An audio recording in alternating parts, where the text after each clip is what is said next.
to Martin Horwood, Cheltenham's Member of Parliament. Martin. Thank you very much, Mike.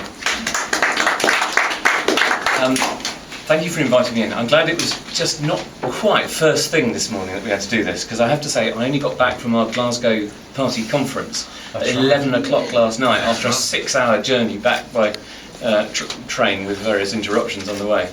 And I was fairly sleep deprived before I left. So if I look a little shaky, and that's why. And in fact there was a really interesting fringe meeting that we had during the party conference, which was organised by Nesta, who are the organisation who promote innovation and science and technology and things like this.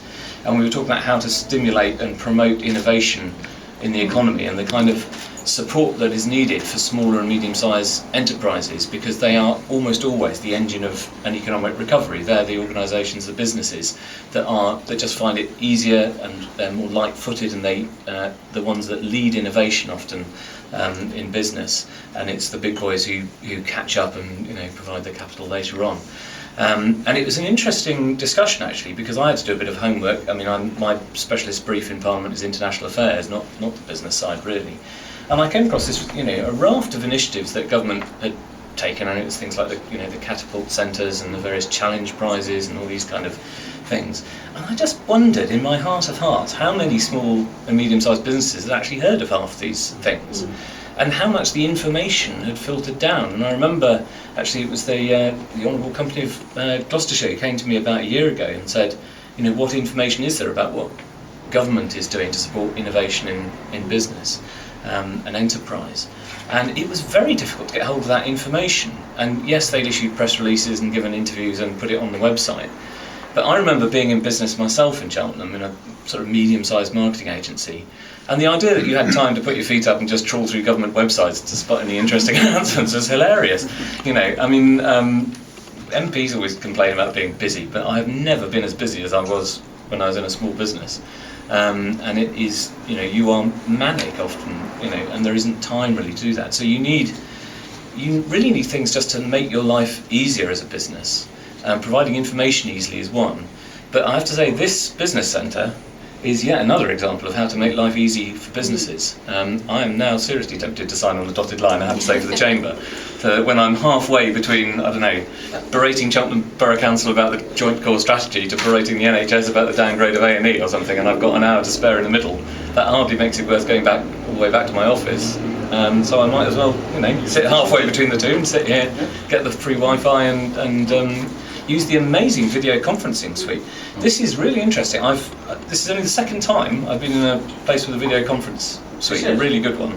The other one was at O2 in Slough, and they'd spent 40 grand on theirs, and it was a kind of, there was a table with a kind of huge video screen which came up to about here. And it was the graphics on it, the sort of quality was so good that you actually felt you were on the other side of a table to the person who you were having a meeting with. And they'd had to break up side conversations where one person was in Slough and the other was in Tokyo and things like this. The only slight thing was that the illusion was broken when you stood up, because the screen only came up to here. It looked as though your head had fallen off, which was a bit disconcerting once your brain has sort of got into thinking this person's in a conversation. But this is a more appropriate one for small-scale organisation, but really important. And I think the idea of video conferencing is something that's got to grow and grow and grow, because the amount of hassle and time you spend travelling, and I remember this, and I remember even, in fact, when I was in that marketing agency in Cheltenham, one of our clients was the National Trust for Scotland, and I used to spend, I can't think how many days of my life sitting around in airports and messing around with travel just to go up sometimes for meetings that lasted a couple of hours and then trail all the way back, and the cost and the carbon emissions, of course, really excessive. And I think video conferencing is something that's going to grow and grow and grow, and I'm really proud that it's Cheltenham that's now starting to lead the way in starting to say this is a normal business support service that should start to be available to smaller businesses as well as to people like O2 who can spend 40 grand without thinking about it too hard. So really, really proud that the Chamber is doing it.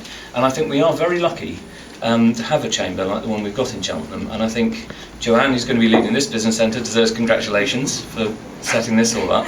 But John and Michael and the others who provide the sort of leadership and the in the Chamber deserve a lot of congratulations for the way the Cheltenham Chamber operates. Not all chambers of commerce are like this, I have to tell you, but they are very active, they're very innovative, they produce initiatives like this, but they also lobby hard.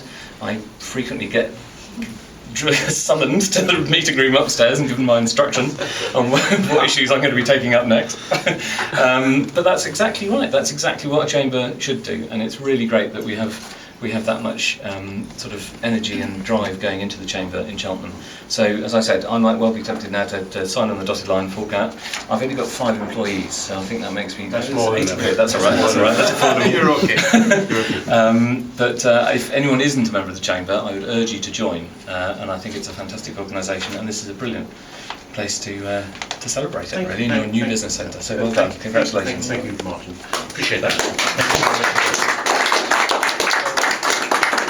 Just for your general awareness, what we've decided to do, the Chamber of Commerce that is, on your behalf, whether you like it or not, is to talk to all the other Chambers of Commerce in the county, and there are 17 of them.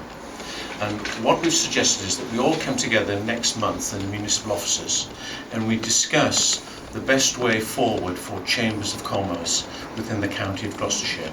Cheltenham is by far the largest and the strongest, and the majority of the chambers, whether it's Morton le Marsh, Bourton le Water, Stroud, Cirencester, Tewkesbury, are struggling a little bit with membership and facilities. And we have got 1 or 2 ideas which we're going to put to Diane Savoury, who as you know is the chair of the LEP, to see how we can develop successfully our Chambers of Commerce and therefore the business communities within Gloucestershire. So watch this space, folks.